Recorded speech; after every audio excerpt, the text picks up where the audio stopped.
안녕하세요, 애니띵 노아입니다. 오늘은 애니큐빅 포톤 프린터의 안녕하세요, 애니띵 노아입니다. 오늘은 애니큐빅 아,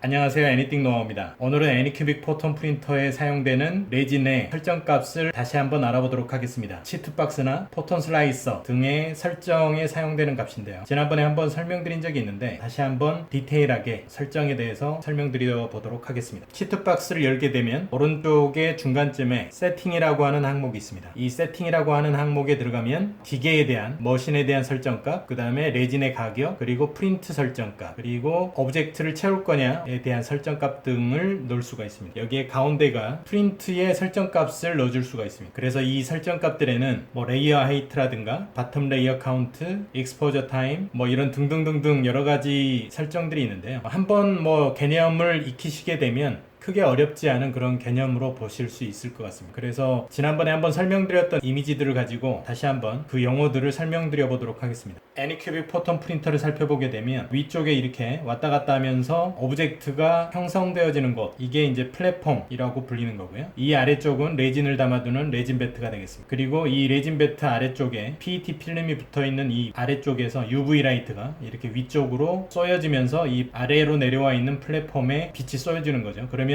이 플랫폼에 닿아 있는 레진이 굳어서 이 플랫폼에 달라붙어서 오브젝트가 점점 형성되어지는 형식이 되겠습니다. 그냥 단순화된 이미지로 이렇게 설명을 드려보면 방금 말씀드렸던 이제 플랫폼이 되겠고요. 그리고 아래쪽에 이제 레진 배트가 있고 UV 라이트가 이렇게 레진 배트를 통해서 위쪽으로 쏘여지게 됩니다. 그러면 이 플랫폼이 아래로 내려와 있다가 이 레진 배트에 쏘여진 UV 라이트에 의해서 레진이 굳으면서 이 플랫폼에 달라붙게 됩니다. 그러면 이게 플랫폼이 위로 다시 올라갔다가 떨어뜨려서 이제 굳은 레진을 떨어뜨리고 다시 아래로 내려오게 되면 이 레진은 묽은 레진은 또 있겠죠. 그 묽은 레진이 다시 UV 라이트가 쏘여지게 되고 그러면 처음에 경화되어졌던 레이어 위에 다시 또 달라붙게 됩니다. 그래서 차근차근 달라붙으면서 이렇게 오브젝트가 형성이 되는 거죠. 그래서 이 한 개 한 개 층씩 만들어지는 거를 레이어라고 보시면 되겠습니다. 한 개 층씩 달라붙는 경화가 되는 3D 오브젝트에 경화가 돼서 달라붙는 이 층을 레이어라고 하고요. 그리고 플랫폼에 최초로 달라붙는 아래쪽에 달라붙는 영역, 그러니까 처음에 달라붙는 레이어들을 바텀 레이어라고 부릅니다. 그래서 이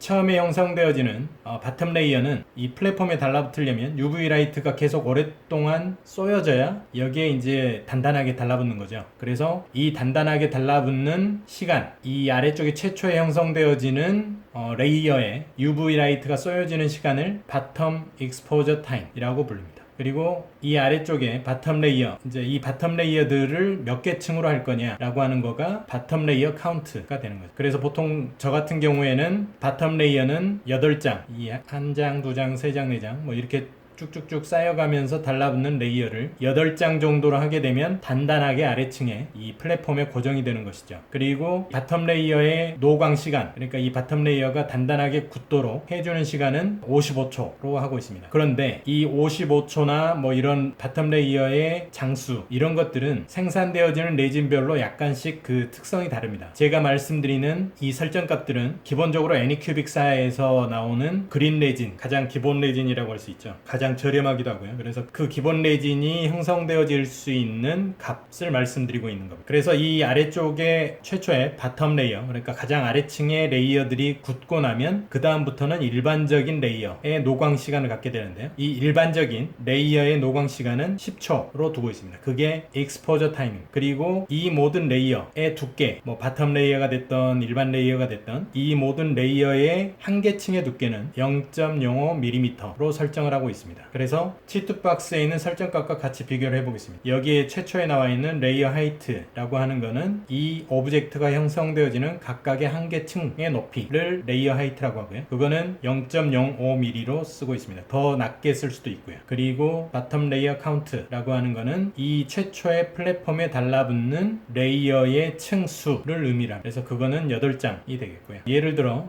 지난 시간에 설명드렸었던 이제 배치별 특성 이해하기 편의 이미지인데 이미지들인데요. 그러면은 이 이미지들에서 바텀 레이어는 어느 부분일까요? 이 아래쪽에 플랫폼에 최초로 달라붙는 서포트 부분, 이 서포트 부분이 바텀 레이어가 형성되어지는 부분입니다. 이렇게 오브젝트의 아래쪽 부분이 아니고 최초에 플랫폼에 달라붙는 이 저면을 바텀 레이어라고 부릅니다. 그래서 최초로 이 플랫폼에 달라붙는 이 바텀 레이어들이 단단하게 잘 고정이 되면 서포트를 잘 형성할 수 있고, 그 서포트가 잘 형성이 돼야만 이 오브젝트가 단단하게 고정이 돼서 잘 형성될 수 있는 것입니다.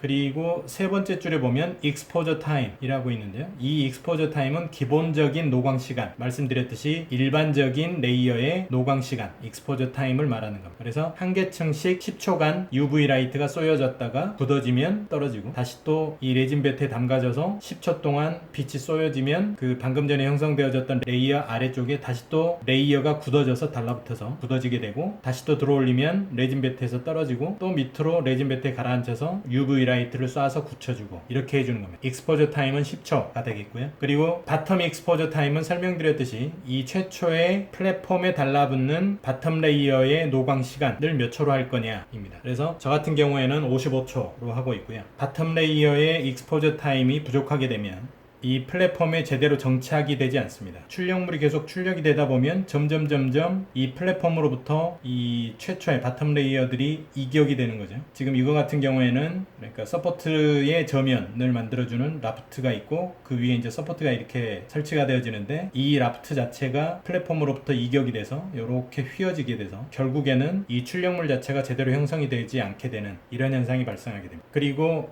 이 익스포저 타임, 기본적인 노광 시간, 이 기본적인 레이어를 형성시켜주는 노광 시간이 만약에 부족하게 되면 이런 예처럼 서포트들이 흐물흐물하게 이렇게 됩니다. 그러니까 제대로 굳지 못하기 때문에, 물론 이제 지금 이 경우에는 서포트의 어떤 두께에도 문제가 있습니다만은 이 서포트 자체 또는 이 오브젝트 자체가 전체적으로 제대로 경화가 되지 않기 때문에 이렇게 흐물흐물하게 되는 현상 이 발생하게 됩니다. 이 다섯 번째 줄에 라이트 오프 딜레이라고 하는 거는 한 개층씩 레이어가 경화가 되면 이 UV 라이트가 꺼지고 이 플랫폼이 레진 배트로부터 이격이 되게 되는데, 이 UV 라이트가 꺼지는 시간이 6.5초 정도 되고요. 이거는 6.5초로 맞추지 않아도 실제 그냥 이 UV 라이트는 자동으로 꺼지게 되는데, 그 오브젝트를 슬라이스 시켰을 때 최종 오브젝트가 만들어지는 시간이 계산되어져서 나오는데, 그 계산되어져서 나오는 시간이 정확하게 맞춰지게 됩니다. 그래서 이 6.5초를 넣어주게 되면 그 실제 오브젝트가 만들어져 나오는 시간을 정확하게 알 수 있다는 거고요.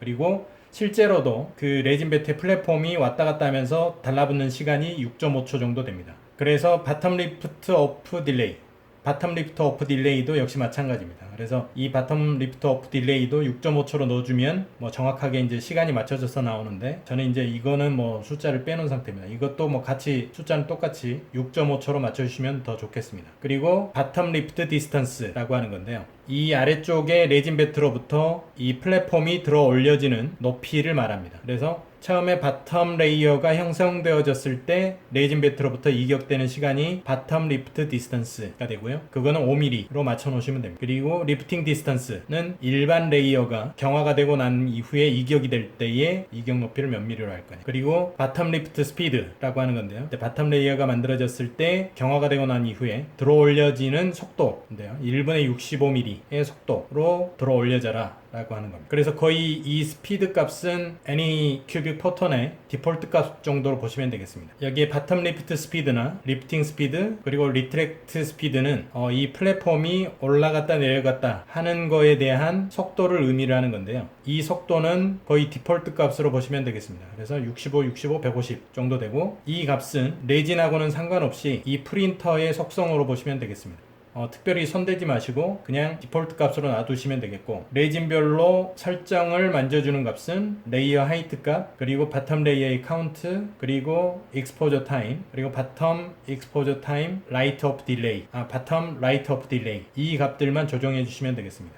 그러면 레진 세팅 값은, 그리고 애니큐빅사에서 만들어 놓은 그 레진 세팅 값이 있는데요. 그 레진 세팅 값은 다음 주소로 다운로드 받으시면 되겠습니다. 너무 주소가 길어서 단축으로 되어져 있지 않아서 제가 단축 URL로 별도로 만들었는데요. 그대로 입력해서 들어가셔도 되고, 아니면 제가 유튜브 게시판 쪽에 다운로드 받을 수 있는 링크를 걸어 놓도록 하겠습니다. 그거를 클릭하고 들어가셔서 다운받아 보시면 되는데요. 그래서 클릭하고 들어가시면 여러가지 그 레진별로 설정값들이 나오게 됩니다. 구입하신 레진에 맞는 설정값들을 찾으셔서 설정값을 맞춰주시면 되겠습니다. 저 같은 경우에는 애니큐빅사의 그린 레진의 스탠다드 세팅으로 맞췄습니다. 그래서 기본 레이어 값은 0.05mm, 그리고 노멀 익스포저 타임, 일반 노광 시간은 10초로 했고요. 그리고 오프 타임은 뭐 여기에는 1초로 돼 있는데 6.5초로 맞췄습니다. 일반적으로 6.5초 정도가 정확하게 돼 있고, 다른 것들도 보시면 6.5초로 이제 설정을 변경해 놓은 값들이 있죠. 이거는 뭐 1로 해놓든 뭐 6.5로 해놓든 큰 상관없는데, 실제 출력되어져 나오는 오브젝트의 시간을 미리 계산할 때 정확하게 계산할 수 있어서 6.5초로 넣어주시는 게 좋습니다. 그리고 바텀 익스포저는 최초에 형성되어진 레이어의 노광 시간은 기본 설정 값에는 50초로 돼 있는데, 제가 이제 50초로 해봤더니 그 바텀 레이어가 이격되어지는 현상이 한 2번 정도 있었습니다. 그래서 55초 정도로 늘려졌고요. 55초로 늘린 이후에는 아직까지는 플랫폼에서 이격되거나 이런 현상은 발생하지 않았기 때문에 일단 저는 55초로 맞춰서 쓰고 있습니다. 그리고 바텀 레이어의 층수는 8개 층, 8개 층 정도는 50초 또는 55초 정도로 노광시켜라 라고 하는 뜻인데요. 8개 층 정도로 사용하고 있습니다. 이상으로 애니큐빅 포톤의 레진별 설정값 등을 알아봤습니다. 다음 시간에 뵙도록 하겠습니다. 감사합니다.